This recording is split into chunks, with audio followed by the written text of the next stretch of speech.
Shalom, peace, and salam. These are my notes. I wrote them myself, and I'm going to explain the differences, of which there is none, between the three major religions. Christians have love, Muslims have discipline, and Jews have the formula, meaning the commandments. The religions are the same in their original texts. This is a Jewish Bible. This is a Christian Bible. This is a Quran. I also have a picture which I got online. A few decades ago this was taken at the Western Wall in Jerusalem, and it shows that we all used to dress the same. Here's a better picture. Everyone was covered, men and women. The media talks very badly about Muslims. I think maybe they're jealous because they obey the Bible better than any of the other groups, it seems. Each group has something, and each group is missing something. The media uses language that isn't correct. They call a terrorist a Muslim. Muslim means someone who submits to the Almighty, so that's not correct. Every time we hear about a criminal mentioned on the evening news, they don't say what religion they are. Why are we mentioning the religion of terrorists? If they were really religious, they would be obeying at least 51% of their religious obligations, of which they are not. Do we call Nazis Christians just because they identified with Christianity and said they were Christians? No, of course not. Let's be fair. The Muslims seem to be the group that it's popular to hate right now. It was other groups in the past. I remember when it was the Russians.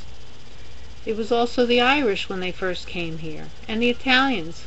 In the past few years, before the Muslims, it was the Hispanics. We're not on different teams. We're on the same team.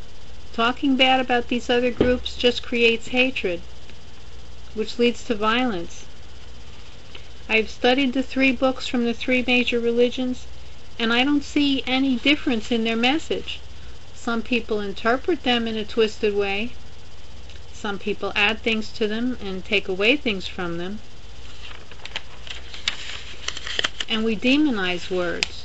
Take the term Sharia law. If somebody really studies the Bible, they'll see that Sharia law is just a summary and a gentler version of biblical law.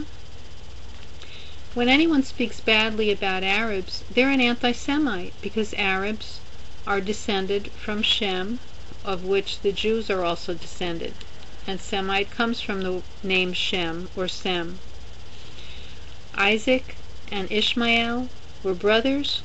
They were together at their father's funeral, and they're supposed to be together. And Jesus, he was Jewish. Are his followers following him? Muhammad repeated the Bible in the Quran. He also said that the Sabbath breakers were cursed. He mentioned that the Almighty is esteemed in mosques, synagogues, and churches. If these three major religions would each follow their religion, there would be peace between us. And what about Israel? It's not very well known that the Quran says that Israel is for the descendants of Jacob. The other parts of the desert are for the Arabs, which are also descended from Abraham. Israel's a sentimental piece of land.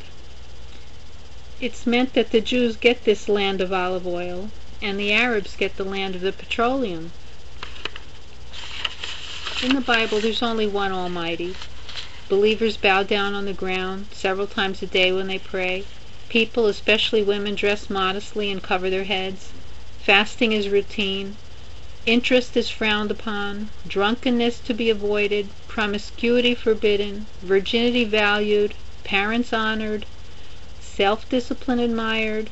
Having many children aspired to. I thought we were supposed to be a biblical nation. We seem to be afraid whenever we see a culture obeying more of the Bible than we do. Do you know that the Quran is just a culturally sensitive version of the Bible? It actually says that it was sent to confirm the earlier scriptures. and that there's nothing new in it. There is also nothing new in the New Testament. Jesus taught the Almighty's commandments, and he didn't teach people to worship him instead of the Creator. People think the verse, "Love thy neighbor," was something new. It is really from the book of Leviticus. Now, concerning modern lifestyle, which is very unbiblical, I will speak to you as a registered nurse, of which I am. The way we live is not logical, scientific, nor healthy. Science tells us that fresh air is good for us, and air-conditioned air is bad for us, that fresh food is better, that physical activity is crucial, that concentrated foods like fats and sugars are harmful, that having many children and nursing them reduces our risk for cancer, that those who go to sleep early in the evening reduce the risk of tumors, that circumcision lowers the risk of HIV infection and also lowers the risk of uterine cervical cancer in wives of circumcised men. And there are many other health laws in the Bible that science confirms. Why aren't we living like that? Do you know that babies who are given formula and cereals instead of mother's milk are more prone to type 1 diabetes? Does anyone publish this very much? You might hear it once or twice in the news, but it seems to be that the people who make money from selling formulas are creating some kind of conflict of interest, and you really shouldn't be listening to their health advice at all. All things I've mentioned above are in the Bible, in the Hebrew Scriptures. Science backs up the Bible. Even laws that some consider to be obscure have a reason. If it is written not to plant different seed in your field, it is because different plants have different water requirements, and if one plant is taller than the other, it will block the sun. And regarding the sun, people worked for thousands of years all day in the sunshine, exposing their faces, hands, without harmful effects. I heard a seminar once by a physician that it is not the sun that gives us skin cancer, it is the reaction of the sunlight to the unnatural excretions on our skin from all the unnatural things we eat. There is also a commandment about not wearing mixed fibers. Did you know that MRSA, the dangerous bacteria that is very difficult to destroy, lives almost double the time on polyester than it does on cotton? How about entertainment? Biblical entertainment, family get-togethers, admiring nature, taking walks, archery, music. Not the unfortunate modern hobby of backbiting others, making fun of them, getting drunk, being promiscuous, smoking, sitting for long hours watching other people live on a TV or computer screen, and looking at others constantly with sensual thoughts. In Scripture, a woman dresses up and adorns herself for her husband, not for herself or the general public. We build monuments to presidents like Thomas Jefferson. Why don't we follow his advice instead? He thought that each family should live and work on their own small farm. Children back then were taught by their parents and studied books. If you needed something, you made it yourself.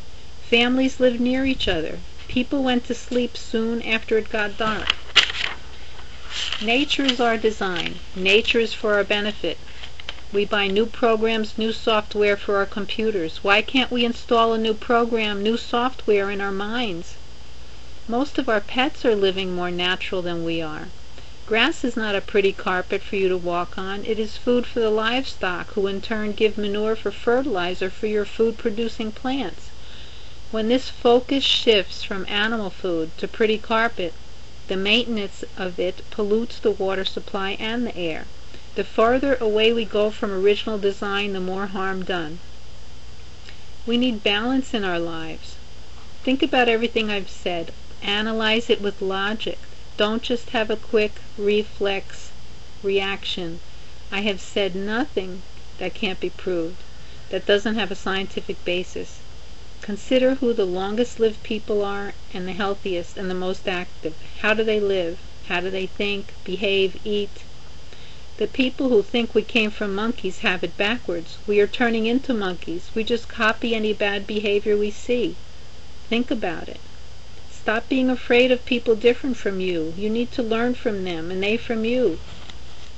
I have relatives that are atheists, agnostics, Catholic, Jewish, Muslim, and Protestant, and sometimes the atheist behaves the best. I asked him what is his guide for life. He said he just asks himself what would be the beneficial thing to do. Let's all be in the business of being peacemakers, bridge builders, truth talkers. Keep in mind that everything we do and say is a reflection of our parents, our religion, our country, and our ancestors. Shalom.